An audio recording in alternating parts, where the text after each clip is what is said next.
کاملوں کے سردار جناب رسول اللہ صلی اللہ تعالی علیہ وسلم جو ساری راتیں نماز میں کھڑے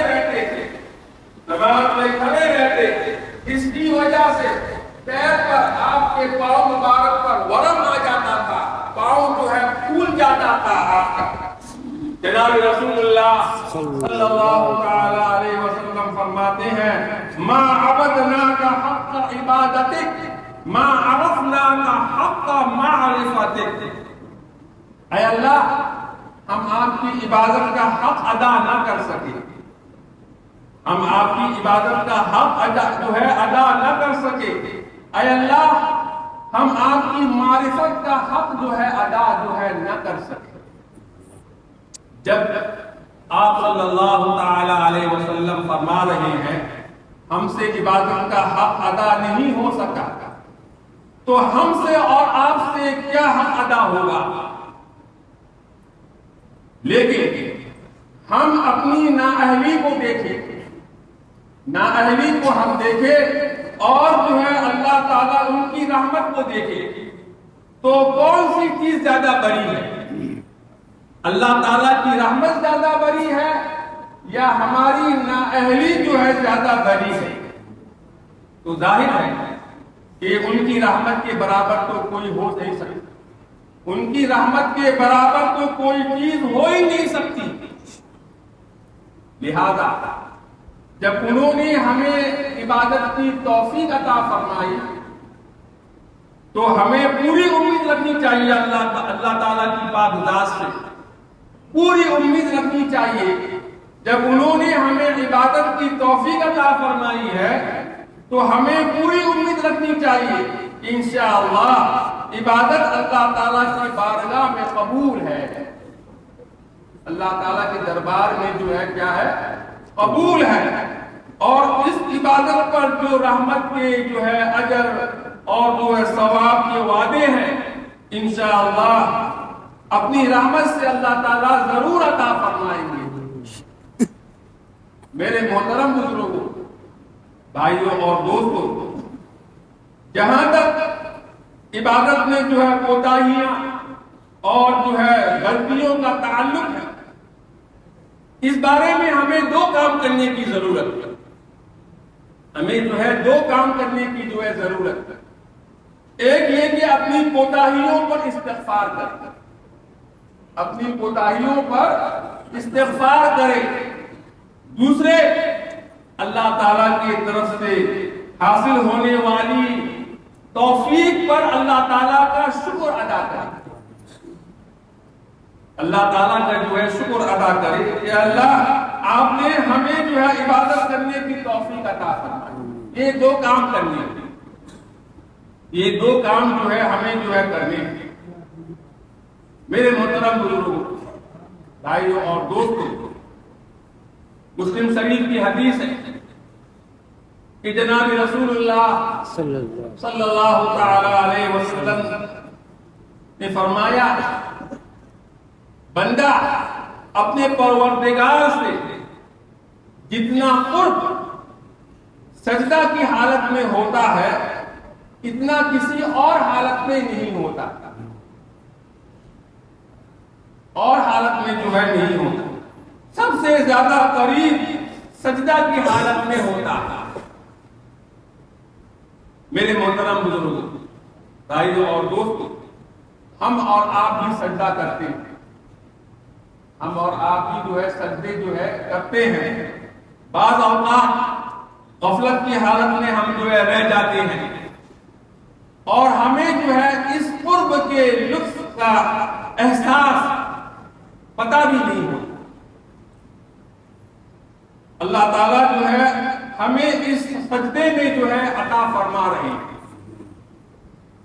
میرے محترم بزرگوں، بھائیوں اور دوستوں، اس قرب کا لطف ہمیں محسوس نہیں ہوتا، لیکن بعض اللہ تعالیٰ کے بندے ایسے ہیں جن کو اس قرب کا لطف حاصل ہوتا ہے، سجدے کا جو لطف ہے وہ حاصل ہوتا ہے۔ حضرت شاہ فضل الرحمان گنج مراد آبادی رحمت اللہ تعالی علیہ، یہ جو ہے مشہور اولیاء اللہ میں سے، مشہور اللہ تعالیٰ کے نیک بندے میں سے، حضرت حکیم الامت حضرت مولانا اشرف علی صاحب تھانوی نور اللہ مرقدہ ایک مرتبہ جو ہے ان کی زیارت کے لیے تشریف لے گئے، ان کی جو ہے زیارت کے لیے تشریف لے گئے۔ حضرت فضل الرحمان گنج مراد آبادی رحمت اللہ علیہ کی ملاقات کے لیے حضرت تھانوی نور اللہ مرقدہ جو ہے تشریف جو ہے لے گئے، ان کی خدمت میں حاضر ہو گئے تو فرمانے لگے، یعنی حضرت جو ہے فضل الرحمان گنج مراد آبادی رحمت اللہ علیہ چپکے سے آہستہ سے کہنے لگے، کس کو کہنے لگے؟ حضرت حکیم الامت حضرت مولانا اشرف علی صاحب تھانوی نور اللہ مرقدہ سے کہنے لگے، میاں اشرف علی، جب میں سجدہ میں جاتا ہوں، جب میں سجدہ میں جاتا ہوں تو ایسا لگتا ہے جیسے اللہ میاں نے مجھے پیار کر لیا۔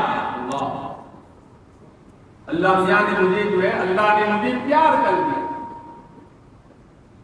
یہ وہ اللہ کے بندے ہیں جن کو سجدے کی حالت میں قرب کی لذت کا احساس ہوتا ہے۔ اللہ پاک ہم سب کو بھی اس لطف، اس قرب کا لطف اللہ تعالی ہم سب کو بھی نصیب فرمائے۔ میرے محترم بزرگوں، بھائیوں اور دوستوں، رمضان کے بعد گناہوں سے بچنے کی ضرورت۔ یہ کان گناہ نہ کرے، یہ زبان گناہ نہ کرے، منہ سے گناہ کی بات جو ہے نہ نکلے، منہ میں حرام کا لقمہ نہ جائے، بس اس کا اہتمام کرنا چاہیے۔ اس لیے کہ یہ رمضان المبارک کے بعد کا زمانہ ایسا ہے، کہ آدمی ان باتوں پر پابندی کے ساتھ اگر کوشش کرے تو اس میں کامیابی کا زیادہ امکان ہے، کیونکہ دل ابھی تک نرم ہے، صرف 16 دن ہو گئے، دل ابھی تک جو ہے نرم ہے، اور رمضان المبارک کے اثرات بھی باقی ہیں،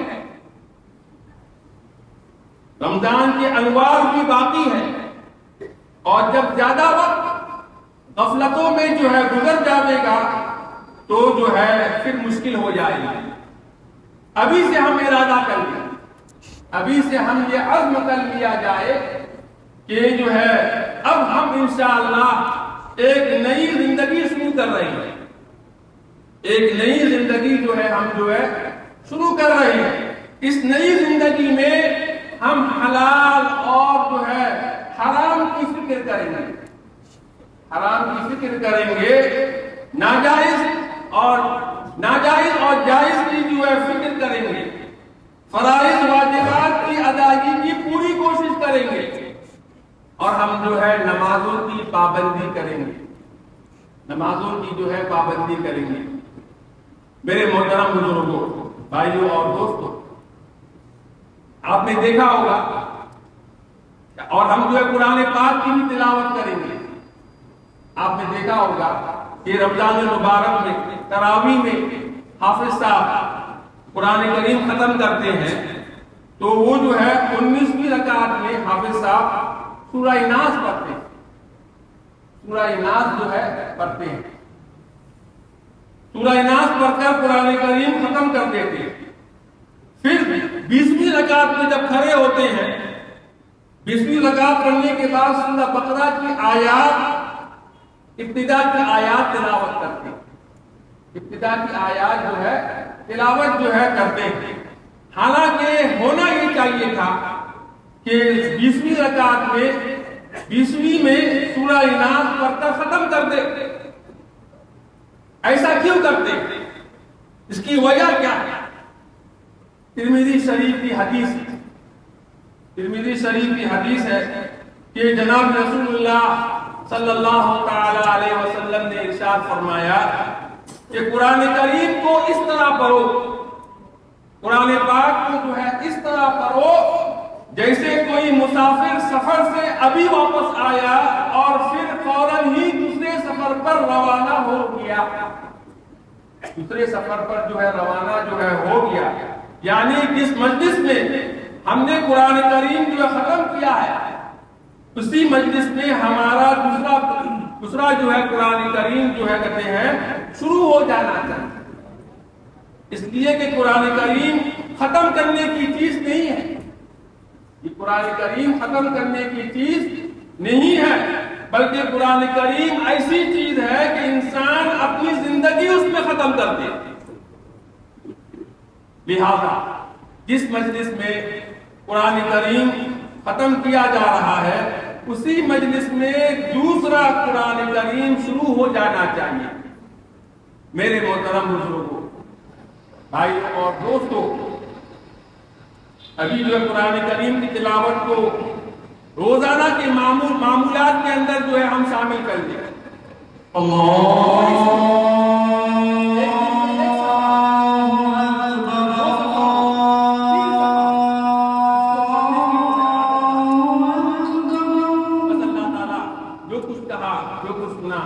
اللہ تعالیٰ ہم سب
لا